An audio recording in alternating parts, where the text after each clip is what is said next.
এই ঠাইখনক সৌমাৰপীঠ বুলি কৈছিলে তেতিয়া। সেই সৌমাৰপীঠত আমাৰ পূৰ্বপুৰুষ, মোৰ নিজৰো পিতৃপুৰুষ, পিছত স্বৰ্গদেউ হৈছিলে, চীনৰ মংমাও নামৰ ঠাইখনৰ পৰা সেই সময়ত এটা ৰাজ পৰিয়ালৰ ঢাল এটা চুকাফাৰ নেতৃত্বত গুচি আহিছিলে। সেইটো আছিলে 1214 খ্ৰীষ্টাব্দ। ৰাজবংশত কেইবাজনো ৰাজকুমাৰ আছিলে।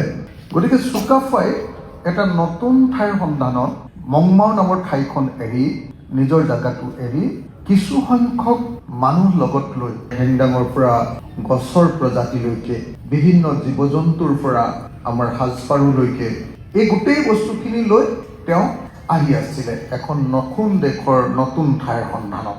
সেই পাটকাই পাহাৰেদি, যিটো পাটকাৰ পাহাৰ এতিয়া বিজেপি চৰকাৰৰ দিনত বা তাৰ আগৰ চৰকাৰবিলাকৰ দিনত মোটামুটি ধ্বংস কৰি দিয়া হৈছে।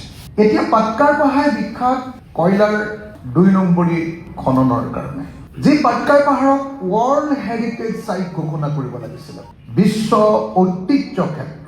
কাৰণ সেই পাটকাৰ পাহাৰটো পাৰ হৈ আহিয়ে আমাৰ সৌমাৰপীঠত ভৰি দিছে।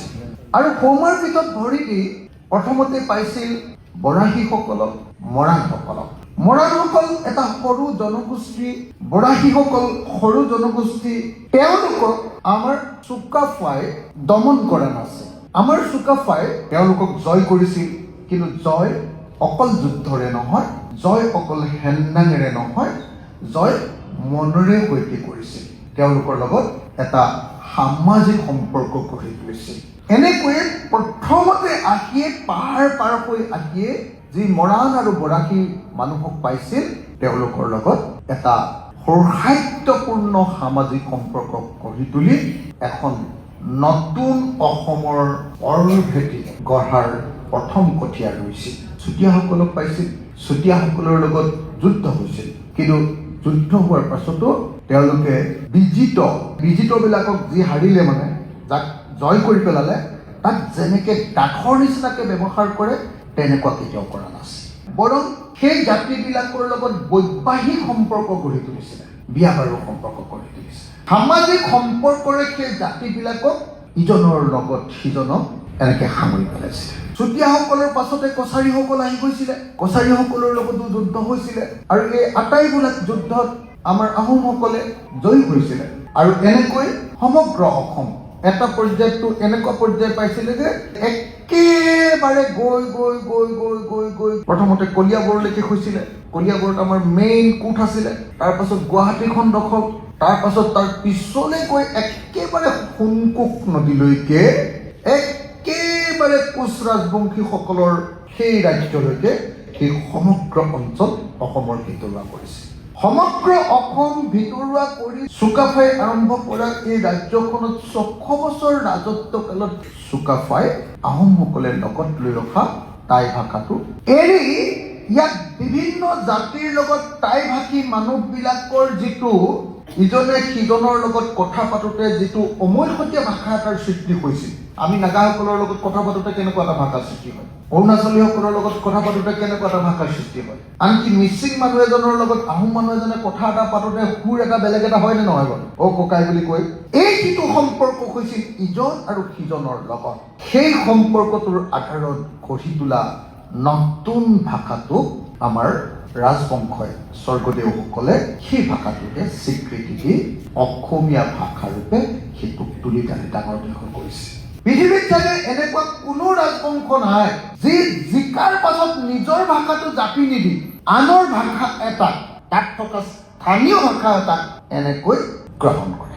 সেইটো কৰিছিল আহোম ৰজাসকলে। সেইকাৰণে চুকাফাক কোৱা হয় অসমীয়া জাতি। তেতিয়া ভাগ ভাগ হৈ থকা সৰু সৰু অসমীয়া জনগোষ্ঠীবিলাকক একলগ কৰি বৰ অসম গঢ়াৰ প্ৰথম জন্ম। ইণ্টাৰেষ্টিংলি সেই সময়ত চুকাফাৰ লগত যথেষ্ট সংখ্যক মহিলা আহিছিল, কিন্তু ৰজা আৰু ৰাজবংশই ইয়াৰ স্থানীয় ছোৱালীক বিয়া পাতিছিল।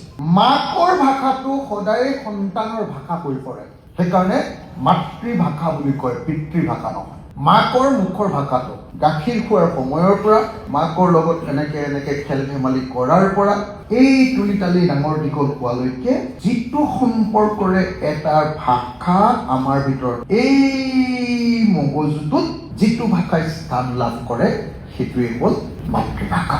আমাৰতো আহোঁতেতো এখন কোৰা কাগজ হৈ আহে ন, বগা কাগজ হৈ আহে নহয়। সেইকাৰণে মই আপোনালোকক ক'ব খুজিছোঁ যে আহোমসকল হ'ল এনেকুৱা এটা ৰাজবংশ যি নিজৰ ভাষা এৰি ইয়াৰ স্থানীয় মানুহবিলাকৰ লগত আহোমসকলৰ সম্পৰ্কৰ মাজেদি গঢ়ি উঠা এটা নতুন অমৈহতীয়া ভাষা, যাক ইংৰাজীত লিংগুৱা ফ্ৰাংকা বুলি কোৱা হয়, সেই ভাষাটো ইয়াত গঢ়ি তুলিছিলে আৰু সেইটোৱে হ'ল অসমীয়া ভাষা।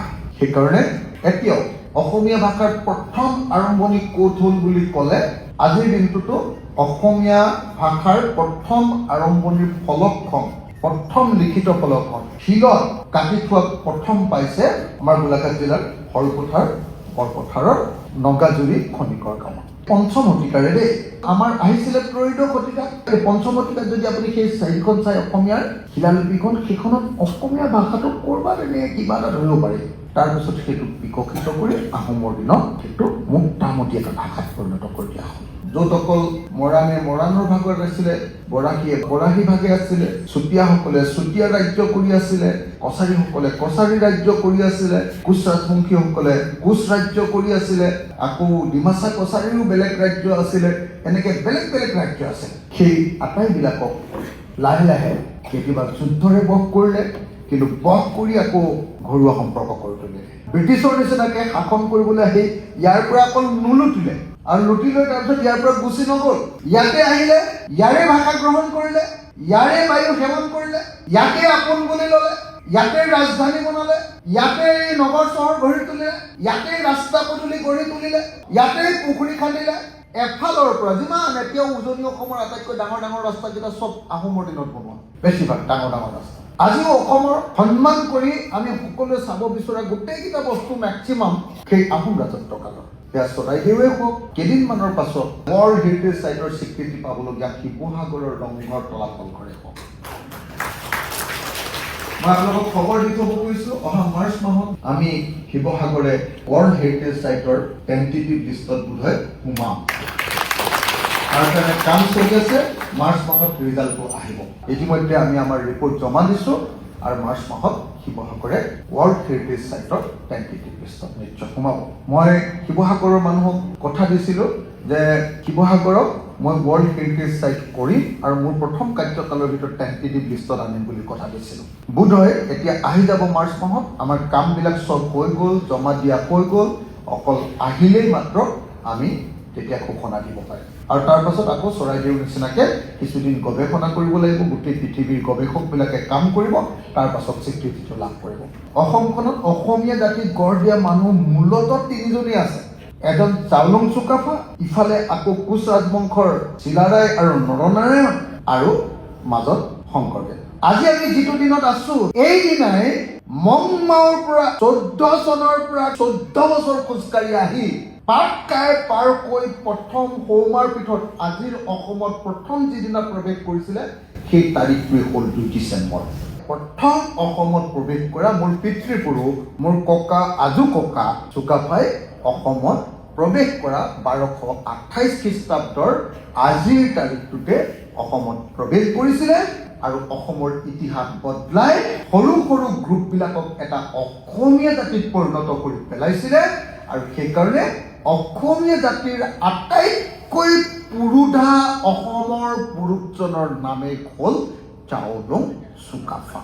আজি সেই মহাপুৰুষজন স্বৰ্গদেউ চুকাফা, চাওলুং চুকাফা যি অসমীয়া জাতি বুলি কোৱা ধাৰণাটো গঢ় দিলে, মই সকলোকে থিয় হৈ এবাৰ চাওলুং চুকাফাক আমি সন্মান জনাবৰ কাৰণে অনুৰোধ জনাইছোঁ।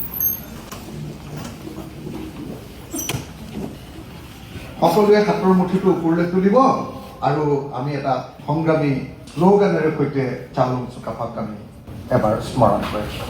জয় চাওলুং চুকাফা কি, জয় চাওলুং চুকাফা কি, জয় চাওলুং চুকাফা কি। অসমীয়া জাতি গৰুতা চাওলুং চুকাফাৰ জয় হওক, চাওলুং চুকাফা অমৰ হওক। চাওলুং চুকাফা অমৰ হওক। অসমীয়া জাতি গৰ্বতা চাওলুং চুকাফা অমৰ হওক। আমাৰ পূৰ্বপুৰুষ চাওলুং চুকাফা অমৰ হওক। জয় আই অসম, জয় আই অসম, জয় আই অসম।